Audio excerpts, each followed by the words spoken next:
Facebook, Twitter, Instagram et autres, l'influence des réseaux sociaux depuis leur avènement à aujourd'hui est indéniable. Communication instantanée, diffusion rapide d'informations, interaction avec les individus partout dans le monde.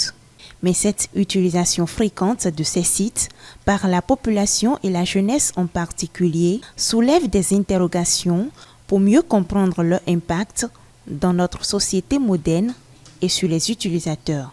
D'après les analyses du sociologue Asogba, leur introduction dans la société n'a pas été systématisée, d'où la perte de valeur sociale observée de nos jours. Il faut dire qu'en fait, les réseaux sociaux ont bouleversé l'univers familier des Béninois. Et la manière dont les réseaux sociaux ont été introduits dans nos vies n'a pas été systématisée, n'a pas été organisée. Vous êtes avec votre enfant à la maison, mais votre enfant est dans sa chambre et est en contact avec des gens qui sont à l'autre bout du monde. Vous ne savez pas. Vous donnez une éducation à votre enfant, mais à partir des réseaux sociaux, vous voyez, quelqu'un peut s'infiltrer dans le foyer. Il n'y a plus une sécurité sociale.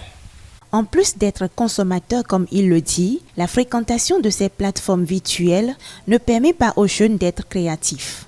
La jeunesse, qui doit relever le défi et construire le monde de demain selon lui, passe son temps sur les réseaux sociaux pensant se faire du bien. Mais du côté des jeunes, c'est l'une des meilleures choses dont la nouvelle génération profite. J'utilise Facebook, TikTok, WhatsApp. Ça me permet d'abord de me distraire et puis aussi de poster quelques-uns de mes articles que je vends. Et aussi moralement, quand parfois je suis ennuyée, quand je vais sur les réseaux sociaux, l'ennui ça part très rapidement même. Donc je me permets de ça, je prends ça pour me distraire parfois, de faire des recherches aussi. One, like I said, cross-cultural relationship, okay, where I can be sitting somewhere. Les réseaux sociaux permettent à la nouvelle génération de se développer. Ça nous permet de communiquer avec n'importe qui, tisser les liens avec des gens qui ne vivent même pas dans le même pays que nous. Si tu es maltraité dans un pays, tu peux dénoncer et soumettre tes problèmes pour que quelqu'un te vienne en aide.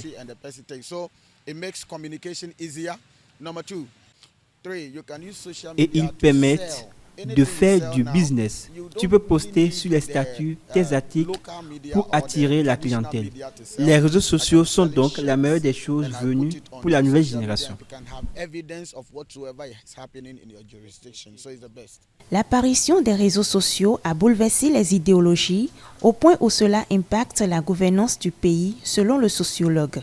À travers l'utilisation de ces réseaux, certains jeunes cultivent l'esprit de facilité. Beaucoup d'étudiants y trouvent des liens Google qui leur permettent de rédiger plus facilement leur mémoire de fin de cycle. Donc vous découvrez que même ceux à qui on confie le pouvoir ou à qui on donne l'autorité, et ceux-là même n'ont pas milité dans un organisme de jeunesse. Donc ils ne savent pas ce dont la jeunesse a besoin.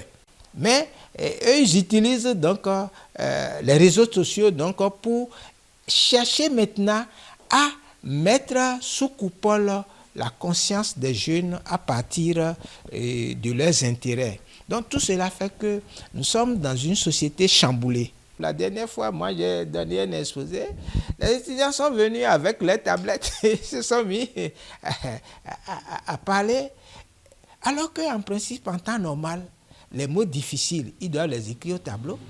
Donner des références au niveau des auteurs, ils ne savent même pas qu'il faut qu'ils donnent des références.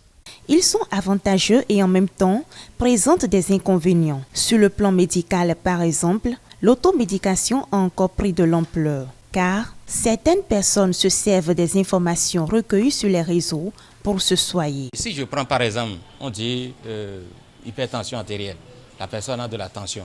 Quelqu'un va, ou bien le diabète. Vous allez lire sur les réseaux sociaux, j'ai utilisé telle feuille, ça a marché, j'ai utilisé tel médicament et telle tisane, ça a marché.